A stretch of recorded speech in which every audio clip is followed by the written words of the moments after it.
like 13 minutes late. Not good enough. How are we doing? Testing. Sounds good.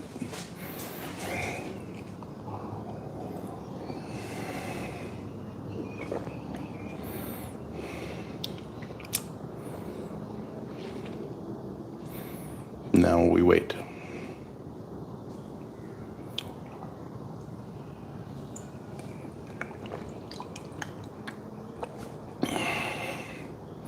Morning, William. How are we?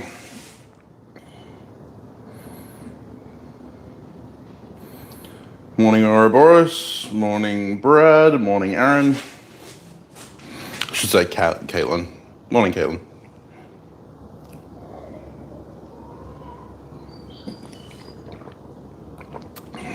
Morning, Matt.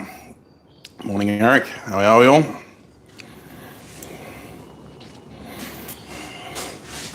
Just going to wait for a few more to pile in. I know I'm late this morning. My apologies. Had a rough time getting out of bed.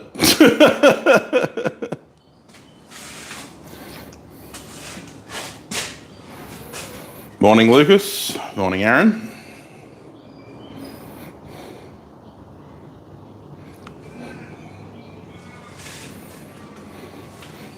Oh, cool. Did the class there. It's a cool place, isn't it? Wish I had half their tooling.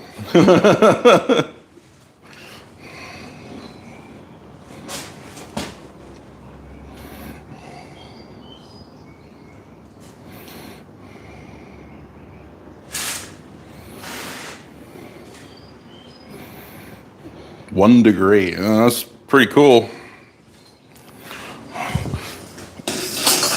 It was about like 7 or 8 here, but that was enough for me to want to stay in bed.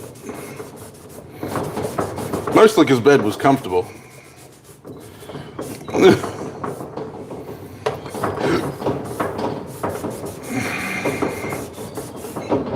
But that's a problem I suffer every day.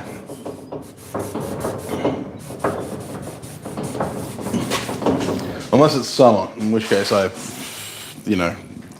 out of bed, in bed, just still sweating your ass off.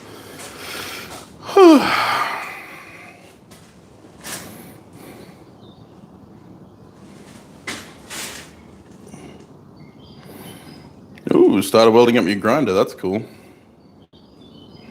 2-day knife making course, good choice. 90 degrees Fahrenheit. Yeah, no, I'll pass. You can keep that. I'll stick with my, nice cool weather at the moment. 10 people. All right, we're in double digits. We can get this road on the show, as they say. So, morning, evening, Wiley. Morning, Zachary. So, I put out a poll in my community tab. If you didn't see it,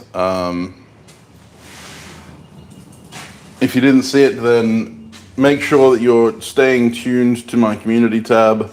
If you go to my page, up the top, there's a list of segments like videos, playlists, and then there's a tab called community. If you click on that, you'll see when I make posts and polls, and I normally put a poll out once a week asking for opinions on what I should do for my live streams. This week, we had the choices between cross-peen forging, blade geometry theory, which is what we're doing here, sharpening theory, I believe, and Damascus forging. So make sure you're checking in on my community tab, periodically, if you want to have a say in what you see on these live streams. Sometimes I decide ahead of time what I'm going to do, but a lot of the time I rely on you guys to give me an idea of what you guys want to see.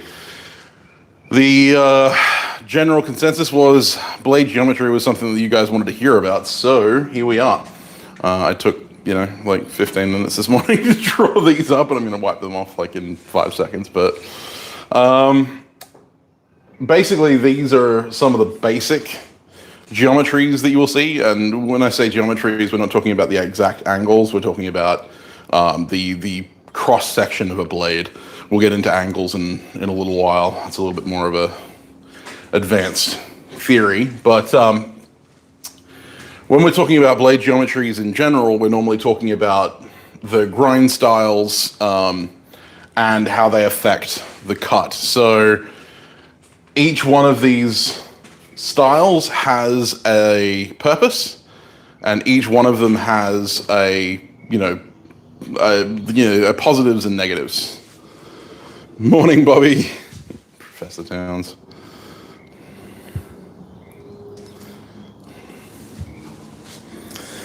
Yeah, so basically, what we're doing here right now is looking at a blade as if we've cut it in half, and we're looking at it on end. Sounds good, Aaron. So we're looking at a cross section of the blade to see the overall geometry, and I've made them the same shape, same size for visual purposes, but a lot of the time these would be on different styles of knife or otherwise edge tool. So from left to right, we've got Scandinavian grind, which is normally 2/3, 1/3, not always. That's dependent on the angle and the thickness of the blade. We'll get into that in a bit. We have the saber grind, which saber is almost always 2/3 edge, 1/3 spine. So even thickness for 1/3 of the blade, and then 2/3 of it being flat ground. Technically, this hollow grind here, which is that radiused grind, is also a saber, given that it's got 2/3, 1/3, but it would be a hollow saber at that point. You can have hollow grinds that are in all of these. So you can have a hollow Scandi, a hollow saber, and a hollow full flat grind. So full flat grind obviously being that it is the same plane from the tip of the spine all the way to the edge. So one plane being, one facet. And then obviously we have hollow grind, as I said before. You can have hollow grinds of various radii, various sizes, Scandi, saber, and full flat. I just decided to go with the saber because it demonstrates the hollow a little bit better. And then we have the S grind, famous S grind. Now sometimes the S grind will have another plane at the spine, so it'll actually be square there, it'll be full thickness, then it'll have the instep, and then it'll have the final full flat or convex, which is the next one. Convex grind. Convex grind being that it is all one plane from the spine to the edge, although it can be, again, in saber and Scandi. You can have convex grinds of all those. But basically the plane is obtuse, so it actually curves outwards, convexes, rather than concave, which is what a hollow grind is. And so that provides more meat behind the edge. Mr. Dr. Professor, Jesus, that's a little bit too much. How we going, Jared? Yeah, so convex grind being the opposite of a hollow grind in that it actually sweeps outwards and then in, rather than inwards and then out. And then we have full flat with a micro bevel. The reason I've put this here is because micro bevels are a thing that all of these can have.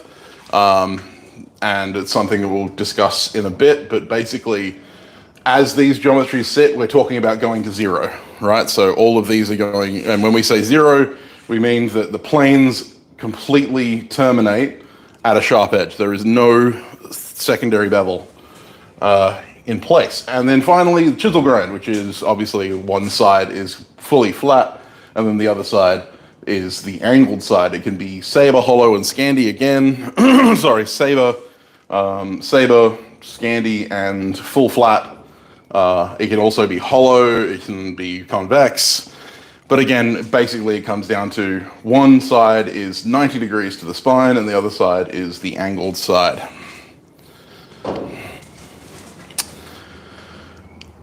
Oh, cool.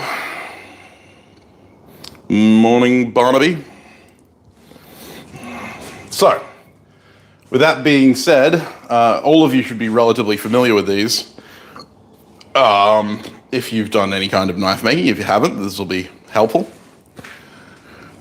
We'll get into which blades are which. Actually, that's the next step. So each of these blade profiles, or each of these geometries, has a different purpose or a different use that it excels at. So Scandinavian grinds famously are for woodworking, right? So that's pretty much what they excel at. They're almost always zero ground. They're almost always single bevel. They're always single plane down to the edge. There is no micro bevel on Scandinavians. All right, Aaron A. See you, mate. You can have chisel grinds both ways, Jared. So Scandinavian grinds excel at wood carving and stuff like that. They're favored by bushcrafters and wood carvers for woodwork, basically. Mainly because they are sort of a chisel grind, right, in that they come to a zero edge. But because they're both evenly angled, you can actually get swooping cuts a little bit easier.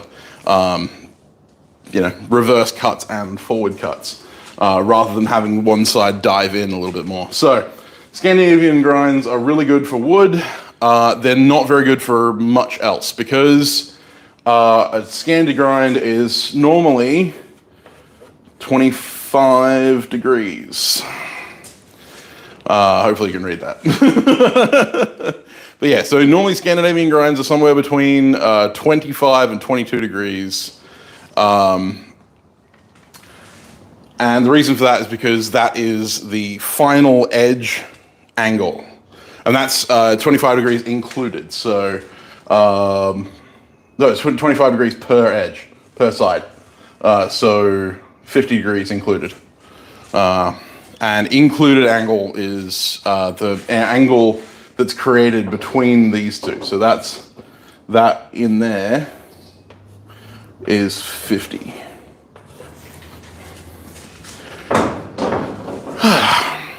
How we going, Snake Strike? How we going, Ignis?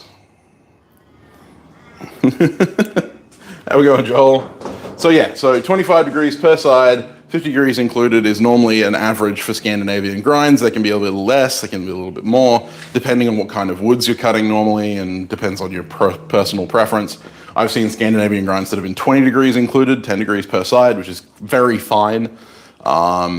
The disadvantages to a Scandinavian grind is the thicker your spine, the more obtuse this whole blade becomes. So one of the big problems with Scandinavian grinds is that because they are a single bevel at 25 degrees, that means that you end up with a very short bevel. So you'll normally end up with 1/3 bevel and 2/3 full flat. So just the thickness of the material. So if you have a 6 millimeter or 1/4 inch spine, then it will be a 1/4 inch thick bar with only 1/3 of that material being the bevel. But obviously the bevel climbs higher the thicker the material is because the angle stays the same.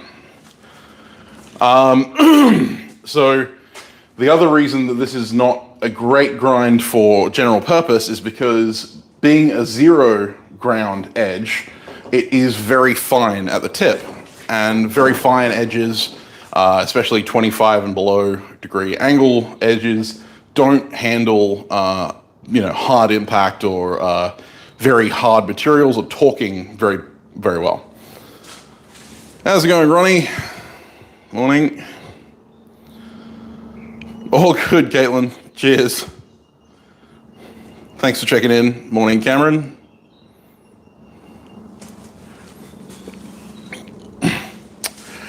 Scandinavian knives tend to be relatively thick spines. They normally tend to be about 1/8 of an inch. They can be more than that. They can be, 3/16. Morning, Sako. Yep, you're late.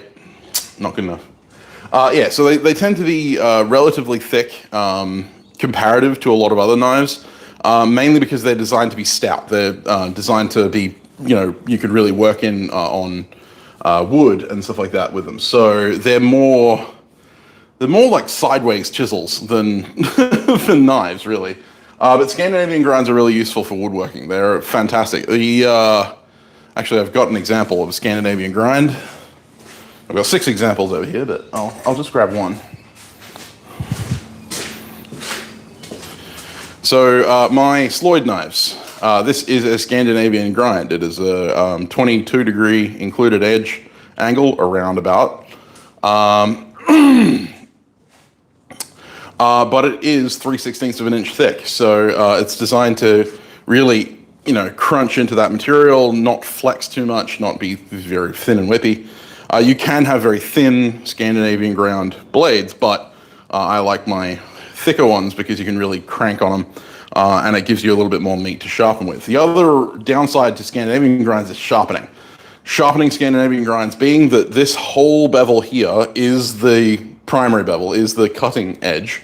You have to shape that entire bevel to sharpen it. So if you're sharpening a Scandinavian knife, you're not, lifting it past the primary bevel. You're literally sharpening that whole primary bevel.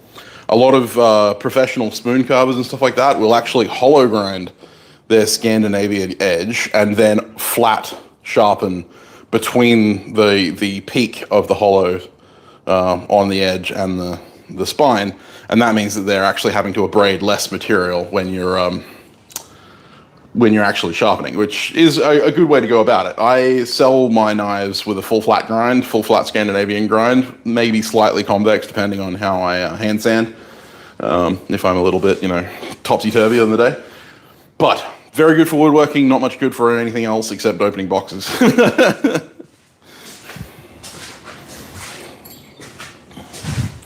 There are people who say you can make your Scandinavian grinds more tough by putting a micro bevel on them, which is true, but then they stop being a Scandinavian grind. That's the whole point of a Scandinavian grind, is that they are zero ground. So if you put a micro bevel on a Scandinavian grind, you've basically got a very obtuse saber grind. Now, sabers are something you see a lot of on swords, funnily enough. Sabers. It's why it's called a saber grind is because most sabers,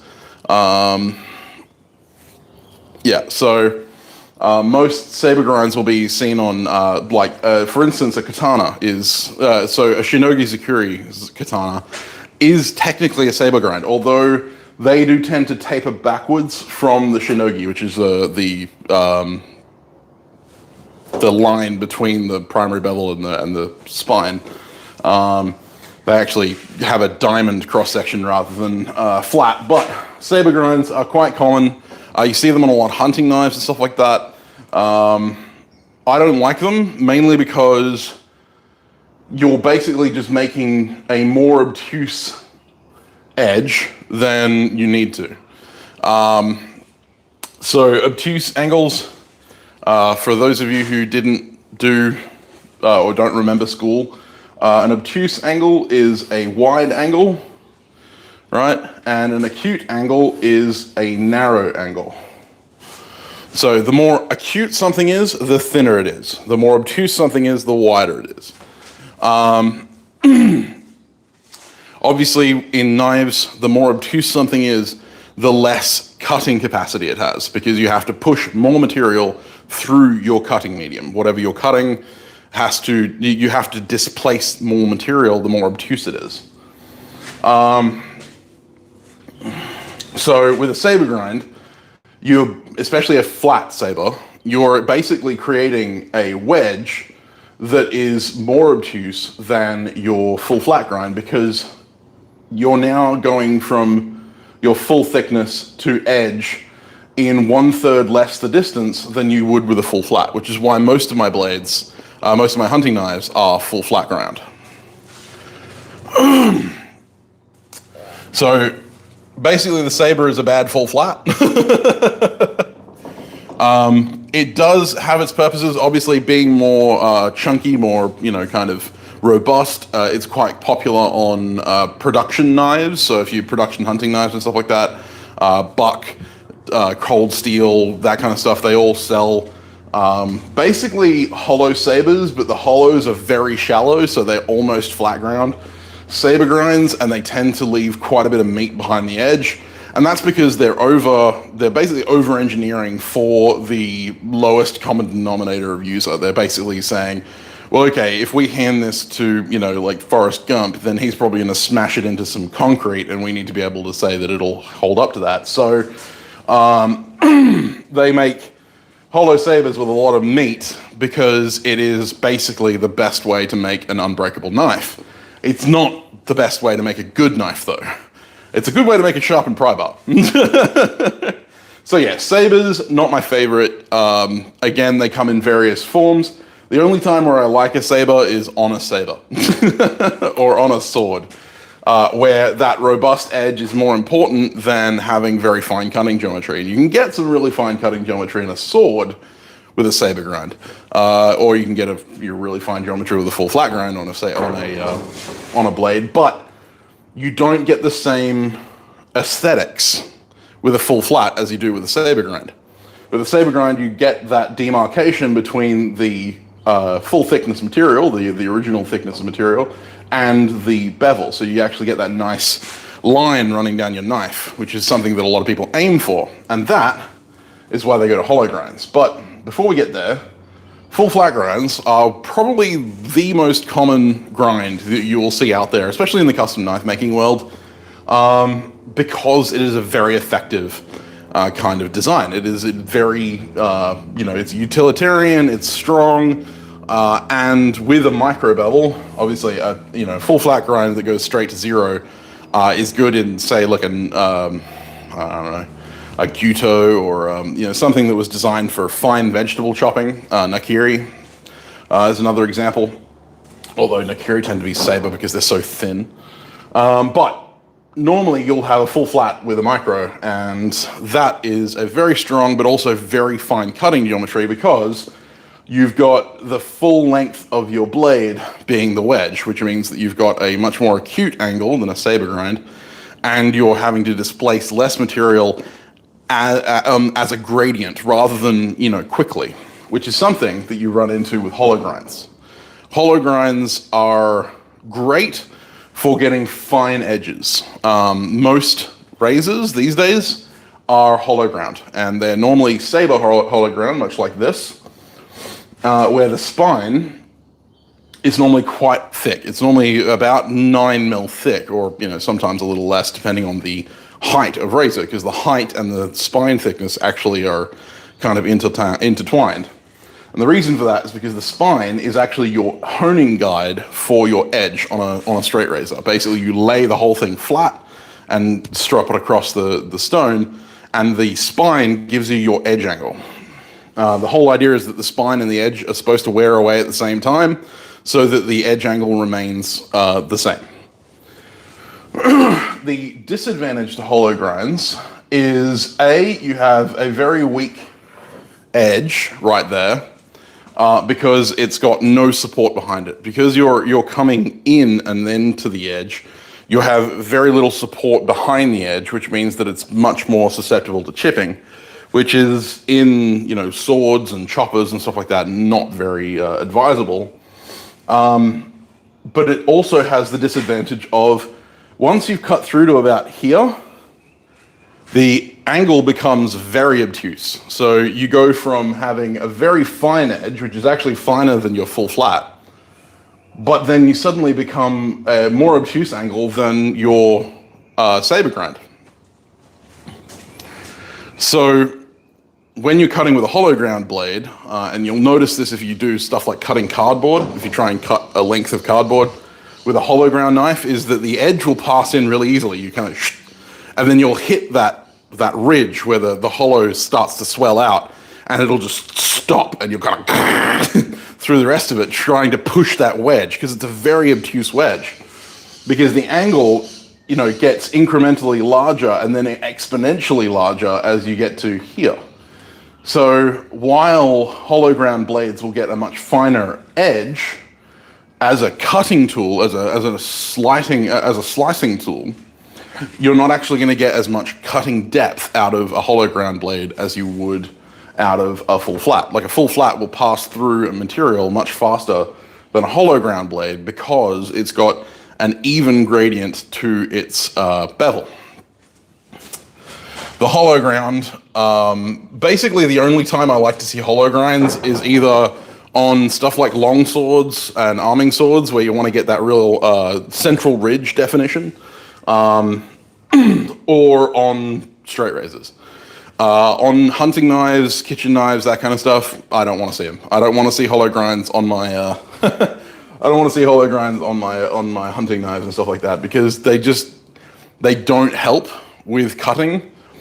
And once you've sharpened past, that point there, you've basically just got a hollow saber grind, and trying to reprofile the whole blade to get it to an actual decent cutting geometry is a massive pain in the ass. Which next comes to the S grind. And the reason I put the S grind next to the hollow grind is because the S grind actually includes a hollow, but the hollow is behind the edge. Now, basically, S grind is basically a fullered blade, right? It's just a fuller. It's just a really big fuller.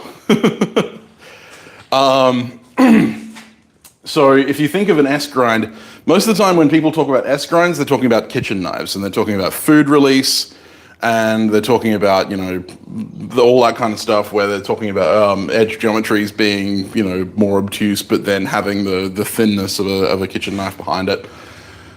Basically all it is a fullered sword that's had the fuller expanded.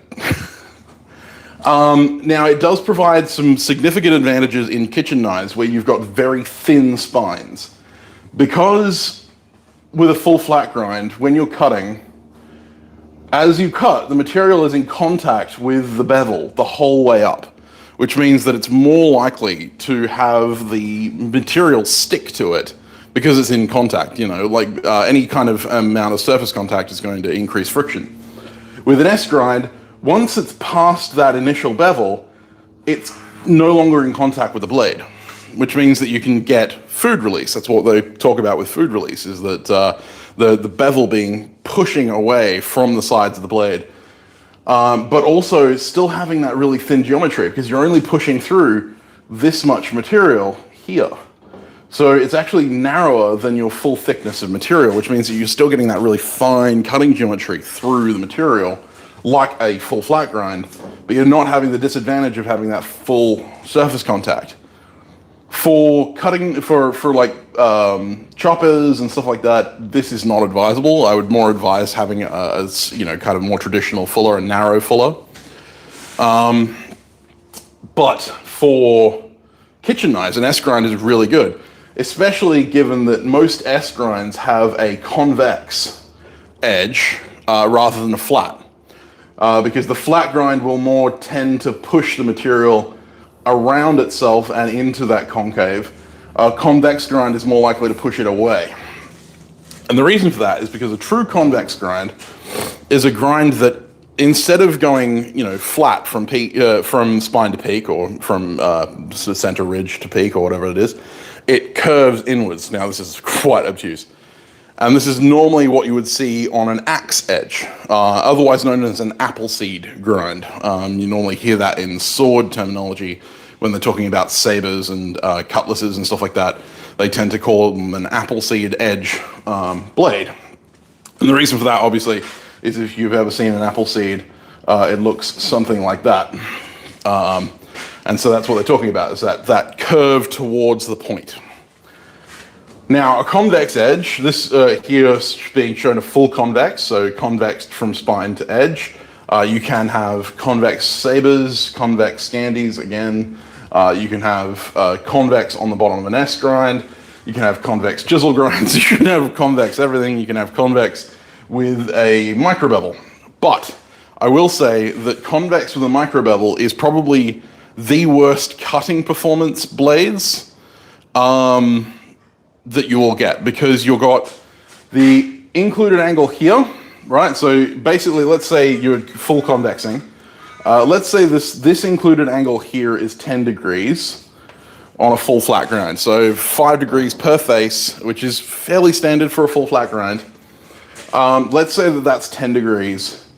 Let's say that you were aiming for the same with a full convex. Now, you can't actually get 5 degrees because you remember you've got an incremental curve. It's parabolic.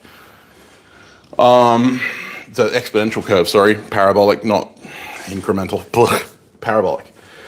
So your actual angle will be 5 degrees here, right? But once you get down to here, it will be 10 degrees included, right? So you've already got a 20 degree included angle at your edge. Now this is, we're talking generalized here.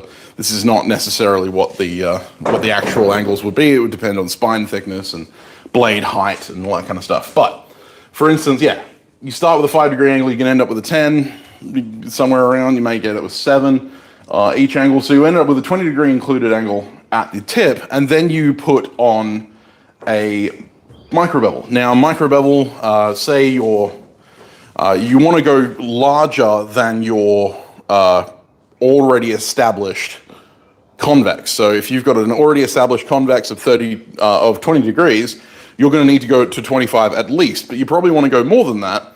And normally by this point you'd be sharpening by eye, which means you'd probably end up with a 30 degree angle, which means that you get a 60 degree included angle here. So this one would have 60 degrees of included angle on the side, inside its blade, which is a very obtuse angle. That's what we use for steel cutting gravers. See that, Zachary?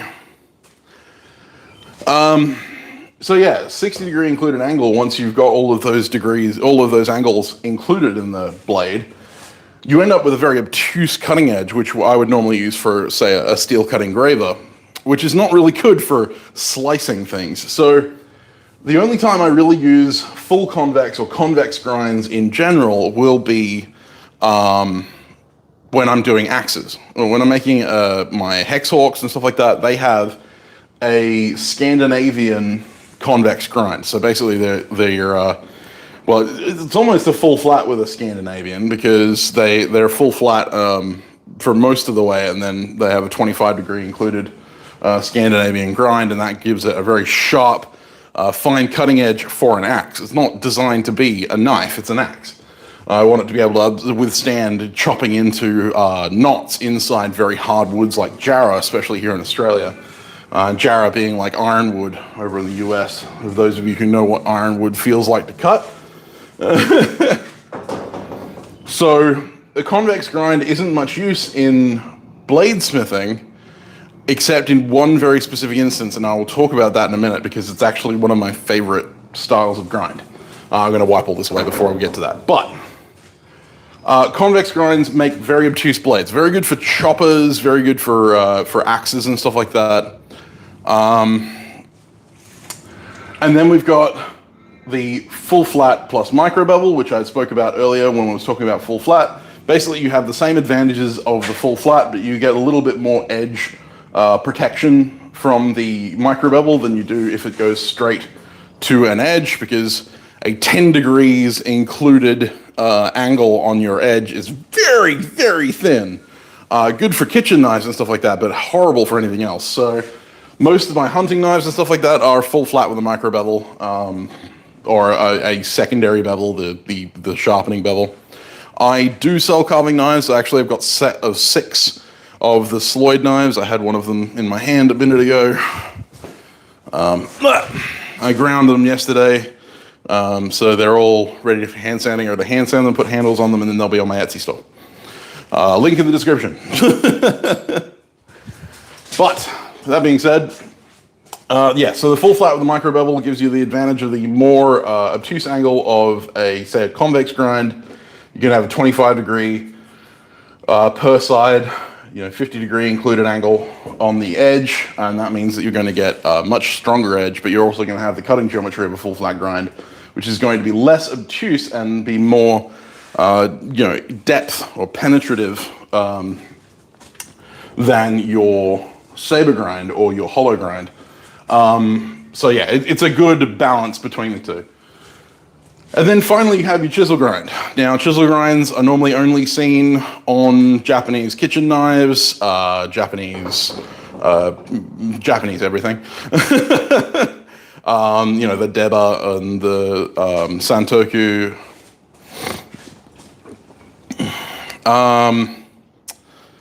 So yeah, the chisel grind is very popular in Japanese cuisine knives. In Western knives, it's not so common. You don't see a lot of chisel grinds going on unless it's on a chisel. The only time I really see it is on wrecking knives, which are basically a pry bar that has been sharpened, and instead of like the joking sharpened pry bar, like cold steel knives, I'm literally talking a chisel or a pry bar that has an edge on it, and normally the edge is chisel ground because it's designed for scraping away stuff. Kiridashi is another example. Marking knives, so European marking knives are chisel ground. Although they're double chisel ground, which is really interesting and it's really fun kind of grind to do. It's a good way to practice dagger grinds without having to do 4 bevels. But yeah, chisel grinds are very useful. Normally, again, they're much like Scandinavian grinds in that they tend to go to 0. They don't tend to have a micro bevel, but they can have a micro bevel. But again, if it's a chisel grind, then the micro bevel has to be one-sided, because you're relying on this side being flat, or sometimes you will see a chisel grind, and a lot of the time in Japanese cuisine knives, you will see the back side being not quite this hollow, but hollow, like that. And the reason that Japanese knives have a hollow on the back side is because when you're sharpening, your stone only contacts the edge and the spine, and you're not having to remove all of that material in order to get a sharp edge. So it's very useful for that kind of thing. So chisel grinds are actually quite common in Japanese and Asian style knives. The Chinese also use chisel ground knives.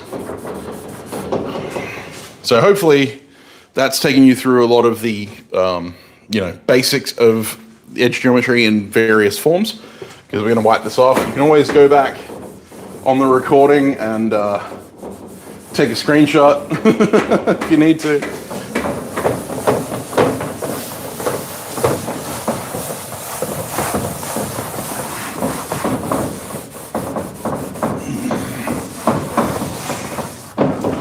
But now we'll get into my preferred bevels, my preferred edges. Now, like I said, for wood carving knives, Sloyd knives, bushcraft knives, that kind of stuff. Oh, and draw knives. That's a good one. Woodworking tools, given that they're chisels.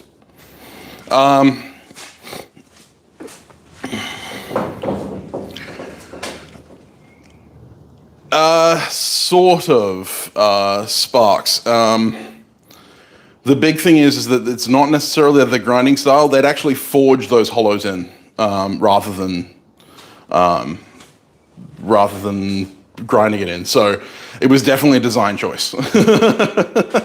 A lot of the time, when they forge their blades, they actually forge that hollow in, and they don't grind the hollow. Oh, thanks, Brett. No worries. Always happy to share whatever knowledge I have. Anyway, so I primarily, in my daily life as a knife maker, use a lot of different styles of geometry, but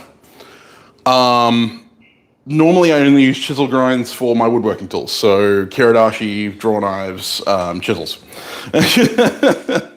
My primary 3 cutting edges are the Scandinavian grind. You can tell I used a ruler for the ones that I made earlier. Can't you? The convex, so full flat to convex of my axes. Wow, that was terrible.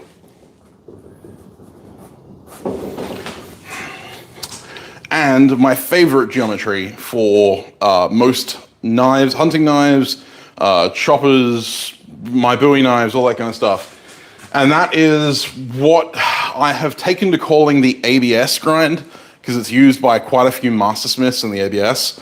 I'm not sure who originally developed it. I know that Jerry Fisk has been, kind of talking about it for a long time. I'm not sure if he developed it, so I'm not going to call it the Fisk grind, although I'd love to, because Jerry Fisk is probably one of my favorite knife makers of all time.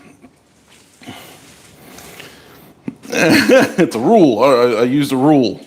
Well, the rule is that whatever I say goes, so it's a ruler. I am the ruler here. And my favorite grind for all things knife related, at least in the hunting and cutting, for best cutting performance, and I'm going to get my rule out for this.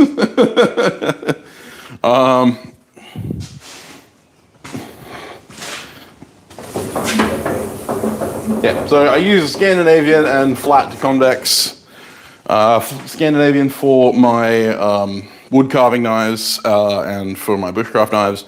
The flat convex for my axes and occasionally like machetes. So, flexible metal rule. My favorite type of grind is the one I'm going to talk about today. Again, I call it the ABS grind. I'm not sure if it has an official name. I haven't really looked into it. Come on. Let's just pick a length. Any length will do. 4 is 6, 16. It is, let's go here. Now I'm going to over-exaggerate this grind a little bit.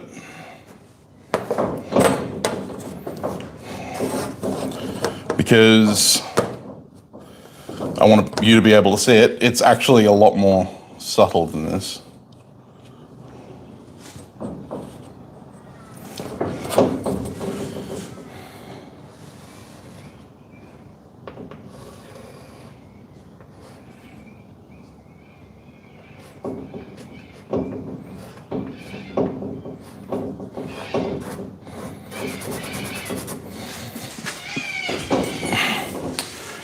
It looks like a full convex, but it's not.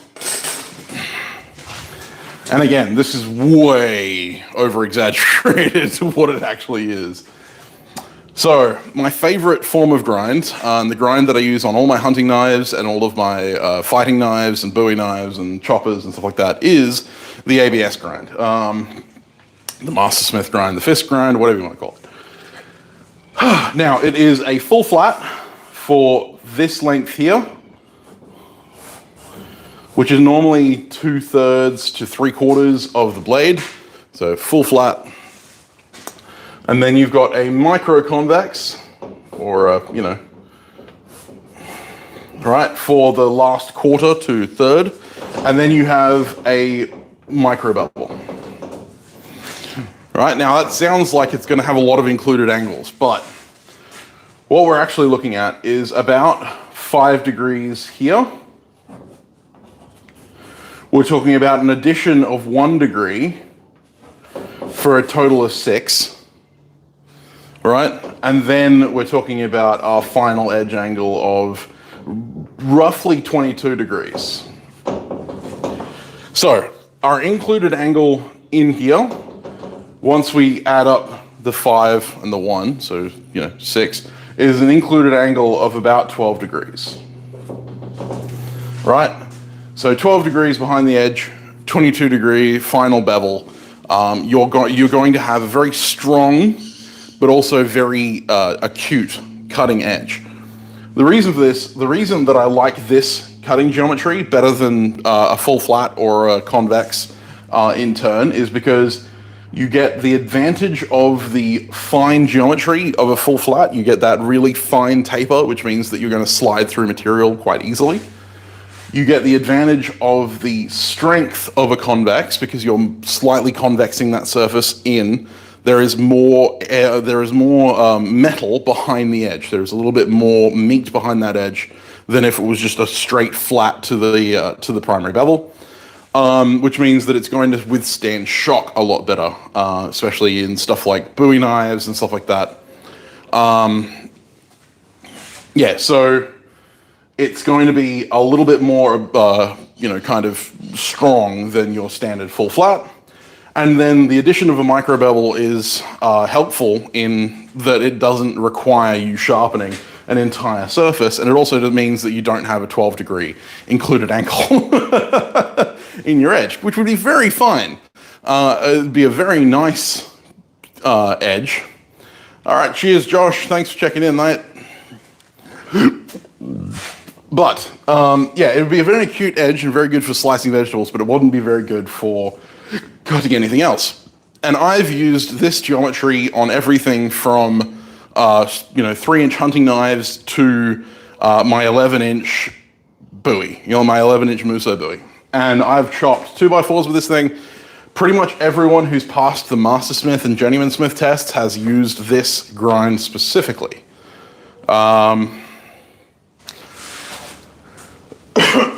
So, there is a definite advantage to this grind. This has been developed over years and years and years of research by guys who make knives for a living.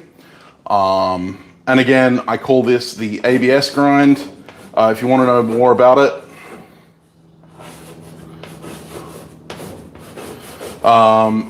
Jerry Fisk has done videos on it.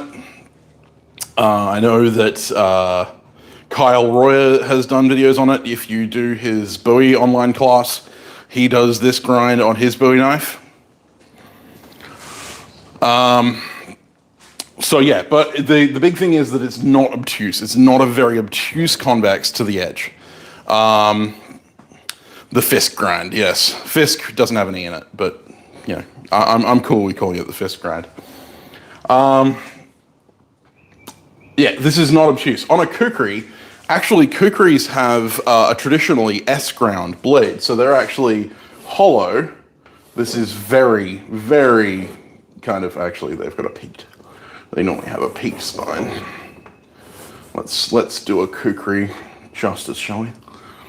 Let's not do that.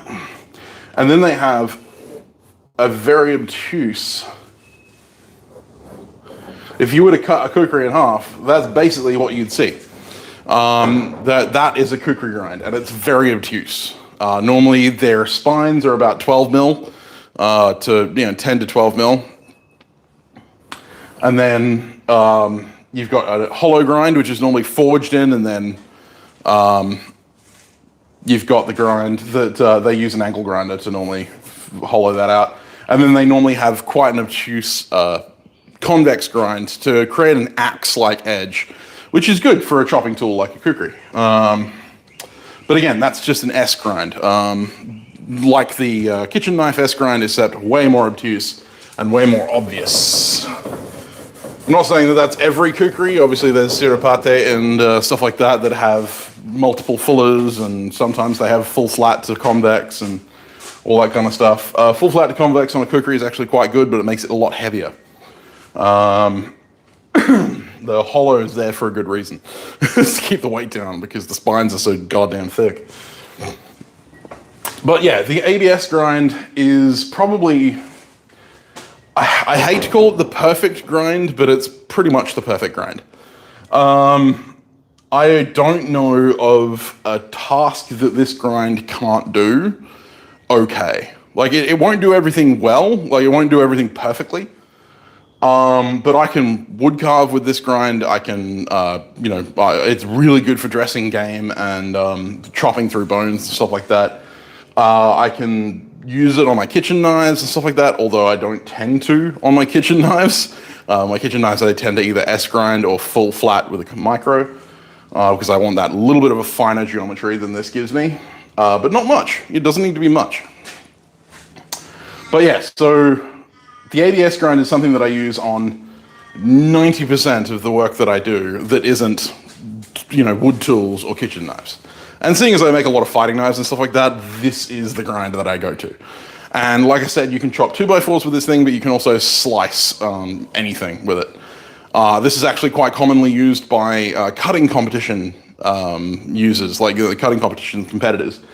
In their knives, they tend to have something similar to an ABS grind on all of their cutting competition knives. And if you've watched a cutting competition video, then you'll know that they can do amazing things with this grind. What an ABS S grind. An ABS S grind basically just becomes an S grind. Because an S grind is just the ABS grind, but with slightly hollow faces.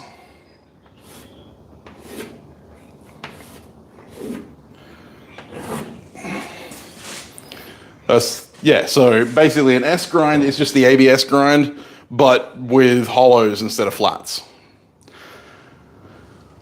Now, the reason that I don't use this grind on my chopping tools and my cutting tools and stuff like that is because it actually lowers rigidity and it actually lowers strength. It's really good on kitchen knives though, really good on kitchen knives. So yeah, S grinds are basically the same thing, which is why S grinds are so popular these days, is because they're actually one of the best performing grinds. I wonder why. The S grind was developed by ABS members, and I think that they basically got their idea from the ABS grind. But with that being said, that's pretty much everything I have to say on blade geometry at this stage. I could do a little bit more of an in-depth class at another time, but that covers the general. We've still got a little bit of time left, so if you have any questions, now would be the time to ask, because I can explain them. We're not even at an hour yet, so I'm happy to answer questions for another few minutes. So ask away.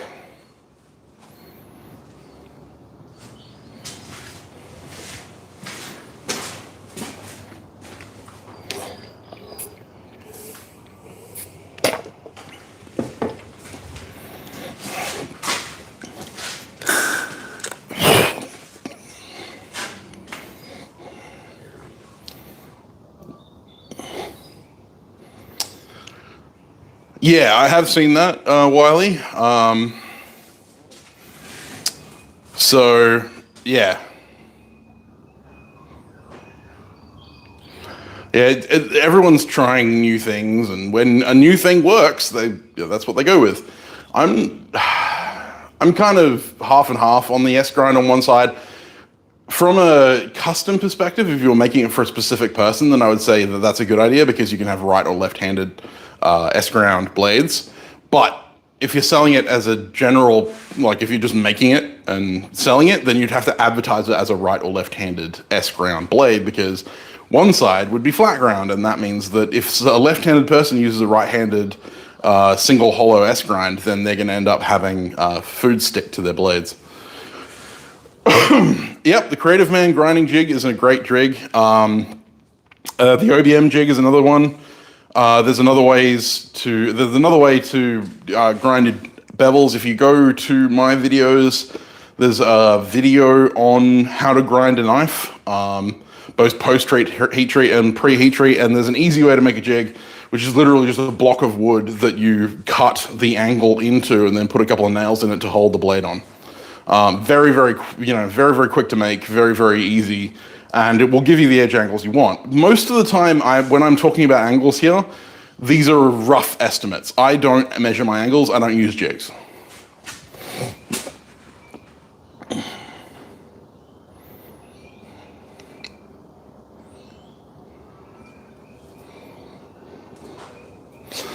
Honestly, Brett, the best way to learn edge angles and stuff like that is to do them. So set out with a specific idea in mind. Make a design, have your design in front of you, take it out to the workshop, and try and follow that design.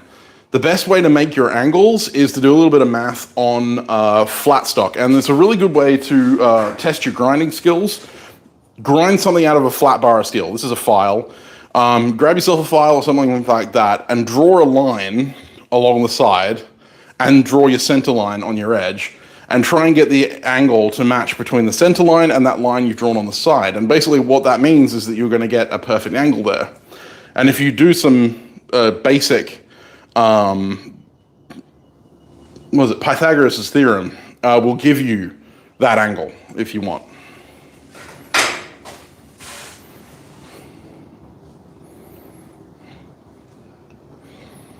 Yeah, well, that's fair enough, Aaron. I prefer S grinds that have both sides.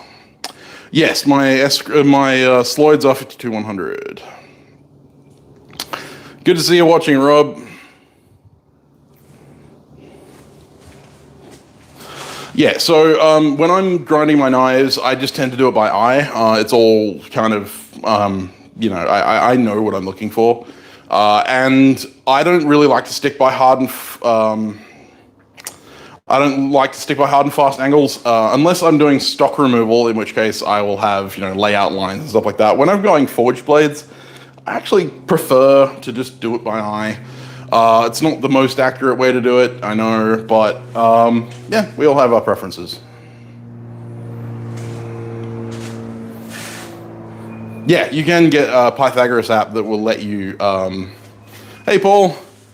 Yeah, you will get. You can get apps that'll give you the included angles of everything if you want to. If you don't want to do the hard work and actually do the math, it's not that hard, but you know. So basically, I will start with a 60 grit. Sometimes I'll start with a 36 or 40 grit, depending on the material that I'm using.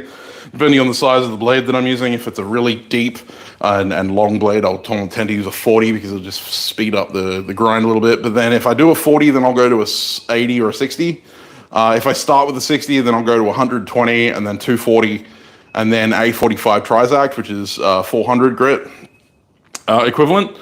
And then if I want to go finer than that, I'll go a 35, a 25 cork belts. Yeah, if I'm trying to do like a fine belt finish, I'll go to cork belts at the end. Hey Hans, how you going? Getting your maths on me. Oh, well, sorry.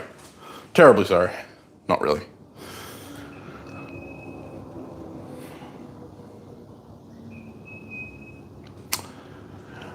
You can break the old, yes, you can. I haven't really found that there's massive benefits in doing that. I know that Niels has been talking about that a lot. I've tried it a couple of times. I haven't really seen a massive benefit. The only benefit that I would see is taking an old belt to take off all the scale from grinding if you're not taking it to an angle grinder. Because scale will just kill a new belt, just glaze it over like instantaneously. So that's the only thing I really use my old belts for is removing scale. And I tend to use belts until they're strops and then go to a new one. So because I'm a spendthrift, I'm cheap. Yes, cork belts are great, but you want to, basically, if it's a 600 grit cork, you want to be at 600 grit from a different belt. So if you're going like Trizact, then I think it's 600 is A35. If it's Norax, then it's X35. Yeah, you can do acid baths to remove scale, but I tend to, grind my blades the same day that I forge them, so I'm not going to bother about sticking them in acid. But yes, that is viable.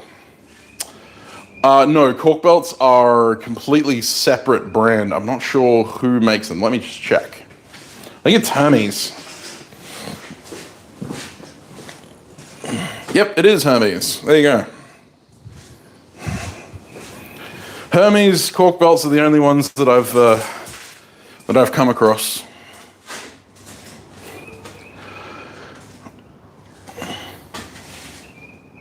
Hey, Essential, you should put an alarm on your phone. It's 9 o'clock every Saturday morning. Although I was like 13 minutes late today, so 9 a.m. Australian Western Standard Time. Don't order your belts from Artisan Supplies, order them from Weber Abrasives. He's cheaper and he's nicer. He's also a sponsor of the Forgecast.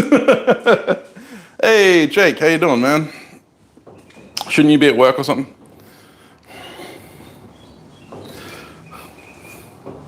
Yeah, if you talk to Robert Weber Abrasives, he's very knowledgeable. He stocks Cubitron belts.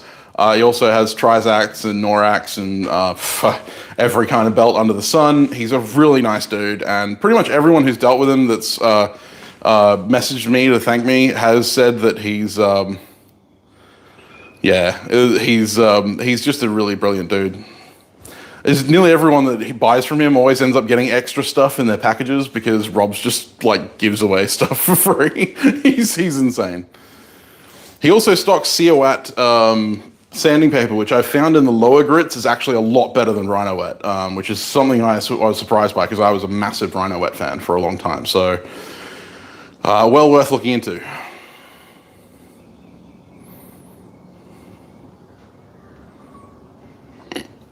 Okay, so if you're doing a cleaver, so cleavers are a really good blade. It depends on what kind of cleaver you're making. If you're making a Chinese cleaver, then you want to basically go full flat. With a very small micro bevel because you want a very sharp edge. But if you're making a traditional European cleaver, which is what I think you're making, then you're basically going to have flat sides going most of the length of the blade. And then you want a convex. So you want to have a radiused edge like this because it's going to be designed for chopping through bone and stuff like that.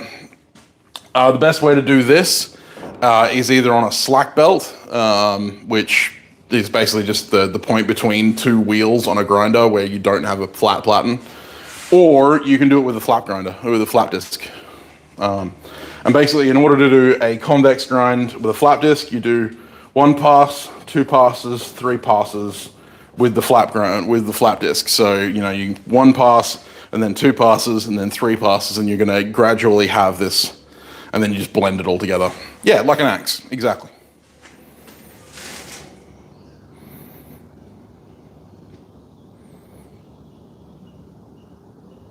Belt grease is good. Yeah,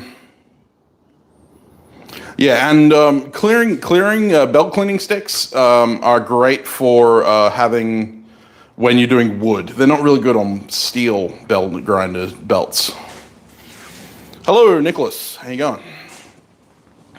Slack belt with a Trizact A30. I wouldn't go with an A30 unless you're doing like the finishing out, because an A30 is like 600 grit, so it's quite.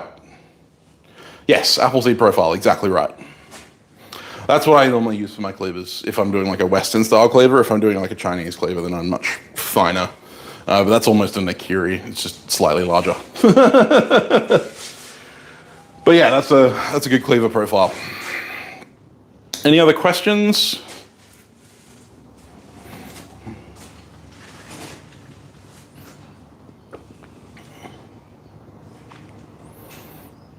Of course you know stuff, Hans. I don't doubt it.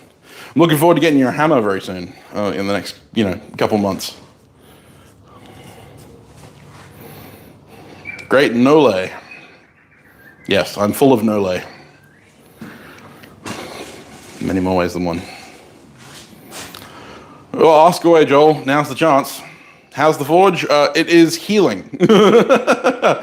It's it's currently drying still. It's all good. I was just pulling the piss. It is currently drying. I had a little bit of an accident with some borax the other day, making some Damascus, which was not fun. Yeah, it was funny because the only reason I found out was because it set fire to the stump it was sitting on. So the way I've got the whole thing built is that it's the frame itself is a floor of checker plate that the forge sits on. The forge doesn't really have a floor itself. So what happened was that that whole frame was then sitting on top of my pine anvil stump. Because I haven't built a stand for it. I really need to build a stand for it at some point. But anyway, towards the end of the day, I'd been forge welding all day, and I saw it was smoking after I turned off the forge, and I was like, oh, that's a bit weird. And the smoking got worse and worse, and I was like, oh, that's not normal. So I took the top off and looked down, and there was a gaping hole in the iso wall at the bottom, which if you go on my Instagram, you'll be able to see. And it just melted down through the iso wall. Borax is horrifying for forge floors because I hadn't put a brick in there. And so anyway, I ended up setting fire. Well, not quite setting fire, but like cooking the top of my anvil stump a little bit. I just poured water on it, took the frame off. But yeah, I filled it with, I put some more iso wool in the bottom, offcuts from when I originally lined it actually. Instead of just cutting a new piece, I just stuffed offcuts in there. Put a hard firebrick in there and then cover the whole lot in Satanite. So hopefully that'll protect it. And I also took the time to cover up a couple of spots where the isolol was showing behind the Satanite's original Satanite cover.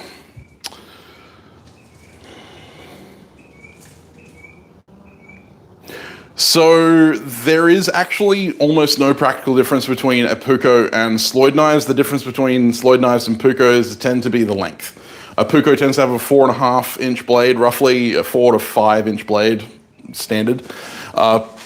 Sloyd knives tend to be much shorter, so they tend to be like 2.5 to 3 inches in length. Sometimes slightly less than that. So yeah, otherwise they're Scandinavian ground blades.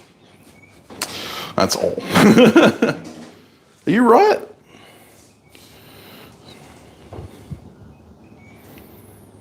Ooh, nice. That sounds good, Hans.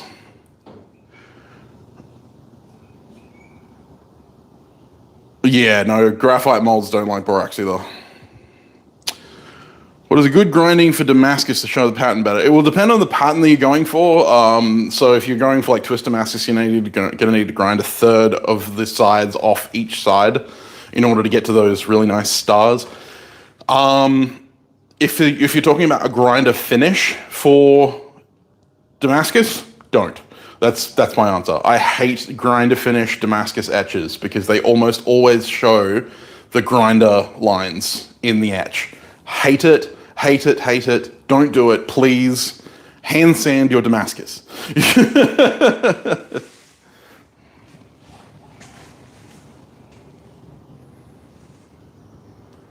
So I spoke about my progression to grits earlier. I normally go 60, 120, 240, A45, A35.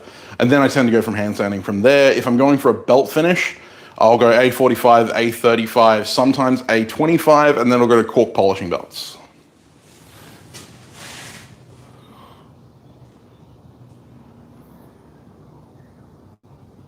Yeah, yeah, fair enough, Sean. It does kind of look like an inner ear.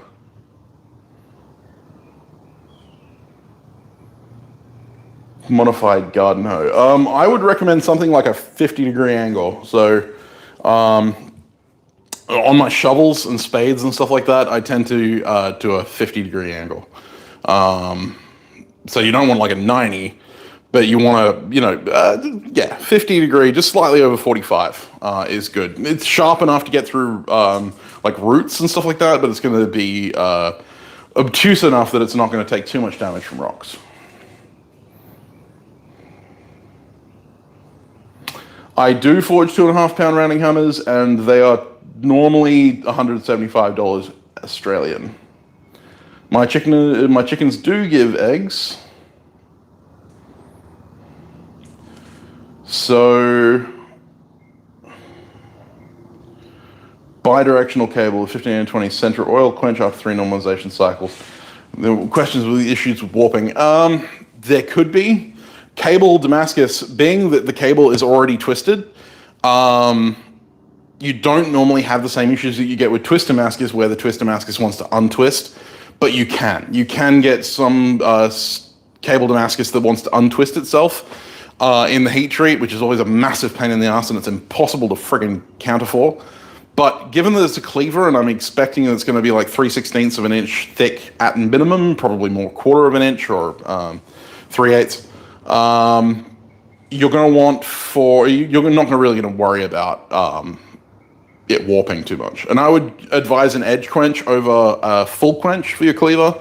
Because you don't really need the whole thing to be hard. You can just, harden the bottom 1/4, bottom 1/3, and you're going to have a tool that's going to last, several lifetimes before it needs to be rehardened. And the edge quench will kind of fix the issues with warping as well. It'll make it easier to straighten if it needs to be straightened.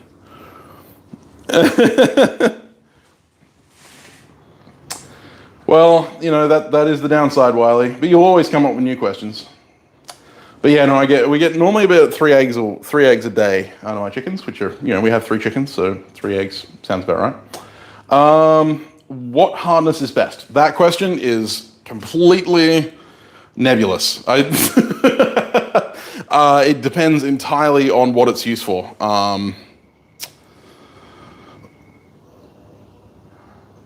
No, it won't. So that's true. I forgot about that. It's patent welded. Yeah, so you're going to need to full quench the whole thing. Damn it. Okay, in that case, yeah, full quench it. And then you shouldn't have too many warping issues. The only thing you'll see with a big flat plate like that is that it may want to bow one way or the other, but you can fix that after tempering. So once you've quenched it, if you do notice that there's quite a big bow, don't worry about it straight away. Although what you can do is when you quench it in oil, quench it for 8 seconds, count to 8, pull it out, and then stick it between two very flat pieces of 2x4 that cover the whole blade and clamp it down. How you clamp it down is up to you. You can stand on it, you can lean on it, you can put it in a vise, which is what I do, or you can use like those quick grip clamps or something like that, and basically those 2x4s will slam it shut and try and keep it straight while the martensite completely forms. 8 seconds is a general rule for a big blade. If it's like 1/4 of an inch or over, I might go for 10 seconds instead of 8. So yeah, best bet is to slam it between some 2x4s after 8 to 10 seconds in the quench. Once all of the red glowiness is gone. If it's still glowing red after you pull it out, put it back in. And then any warping after that, do 1 temper cycle. Yeah, so do 1 temper cycle at 180 Celsius, 450 Fahrenheit, like 475 Fahrenheit. And then basically you can straighten that after the temper by heating the spine. Because you've got quite a high blade, you're going to have the advantage of being able to blue that spine back really easily, and I recommend it for an impact tool anyway. And that won't affect the pattern too much as long as you don't go into the grays. You just want to go blue. And basically what you can do is go to blue and use a blade breaker device, or I call it a blade breaker, but it's just basically a 3-point bending jig. I can discuss this with you in messages if you like. And heat it, use that device to bend it back, and then quench it with some poured over water or sprayed on water, and that will correct any bends. But yeah, if you have any issues, please message me and I'll let you know how to fix it.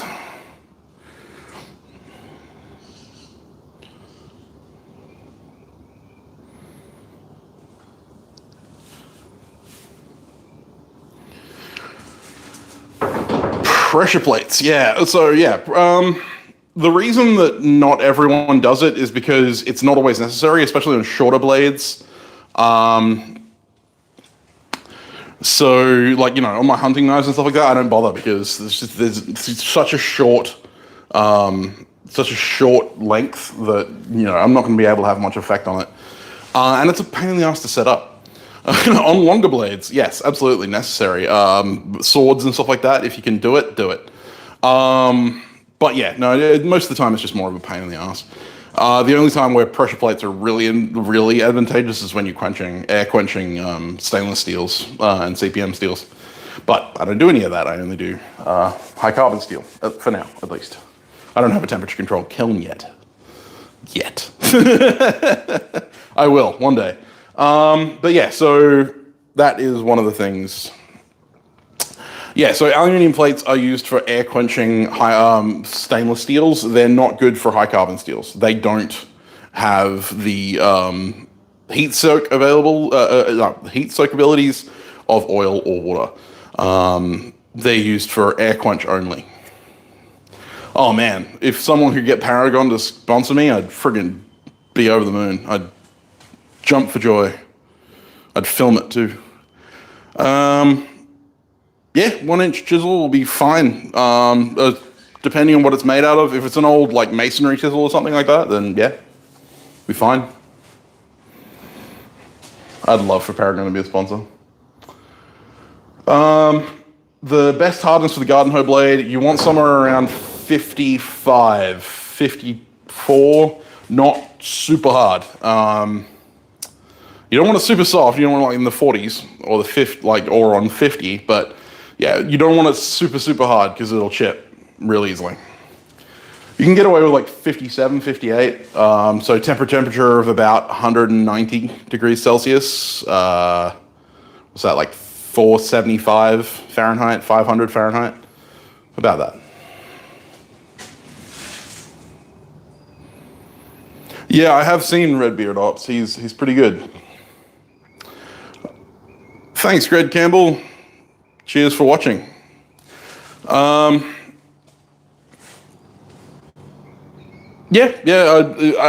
large aluminium plates will be fine for after oil quenching. You can't use them for the quenching itself, but for holding it straight afterwards, you can use angle iron actually. Friedrich Weringer. Anyway, he uses an angle iron, 2 pieces of angle iron welded to his vice jaws to clamp them together, and I really like that idea. For straightening swords, quite long pieces. As it doesn't really matter if it's wood or anything like that. The reason that wood is better than the others is because it conforms to the shape a little bit better, and it's not going to deform it. Yeah, so Friedrich Weringer. Yeah, it's an interesting name.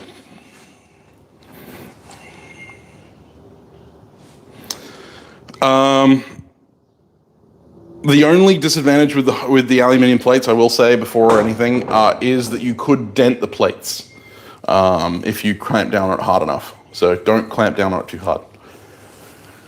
One of the things I do want to build when I finally do get an even heat kiln or a Paragon kiln or anything like that is I want to get a wood vise, one of those quick set wood vices with the lead screw disengagement, and put aluminium plates in that for air quenching steels, because you can just boom and then crank down on the handle.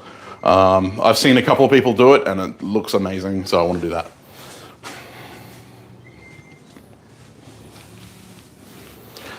Yeah, no, angle iron can be really curvy, so make sure that the angle is good.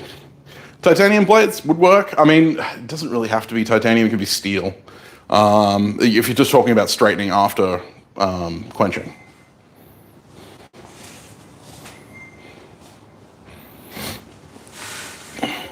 Yeah, so the advantage of that being that you can apply clamping force without having to have multiple clamps on hand, and also it's fast action, which is good. Anyway, I think I'm going to jump off now. Hopefully that helped you with some of the blade geometry questions. Remember to like and subscribe, as it says here. Thank you very much for voting on the poll. I will have another poll out in the next day or two. Just forged titanium. Well, so forging titanium is fun. Yeah, compressed air is another way to quench blades. Only stainless steels, though. Only the super steels, because they're air hardening steels. It won't do it for carbon steels, unfortunately. But anyway, so if you have any further questions about blade geometry, please feel free to send me a message in Instagram or Facebook or anything like that. I'll answer them as I can. There will be a poll out on my community tab. Make sure to check out the community tab for my polls. I normally put out one a week to ask what you want to see in the next stream.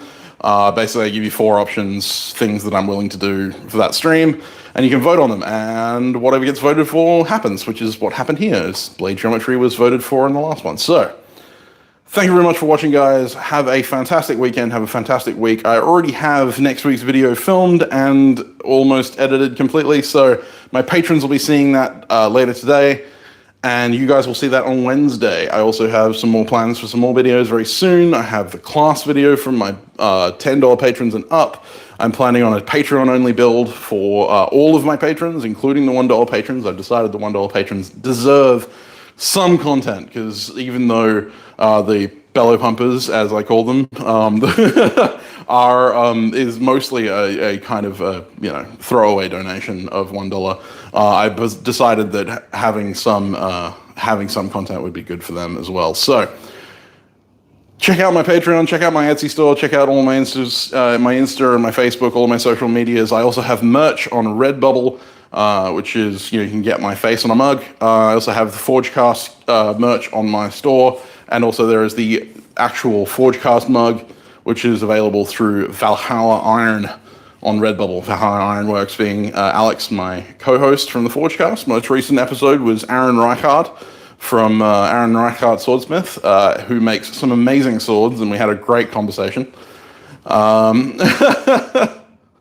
So anyway, we will be back on the live stream next Saturday at 9 a.m. Australian Western Standard Time. If you didn't get the notification, because YouTube is a massive pain in the ass, make sure that the bell notification icon is rung. If it's not, make sure it is. And if you haven't already subscribed, make sure you subscribe. If you want to actually catch up with the live stream and you're worried that you won't get the notifications, set an alarm. I'm always here 9 a.m. Australian Western Standard Time. So check that out and make sure that you're here for the next one. I'm always happy to see you guys. And it's always fun to share my experiences and my knowledge with you guys. That's why I'm here. That's what I do. And I hope to do much more of it in the future. I have some great plans for some awesome content in the next few weeks as I work on some pretty cool commissions. And then after all my commissions are done, I'm going to start making stuff that I want to make. And a lot of that's going to be really fun. So stick around, guys. I will see you later. Have a good one.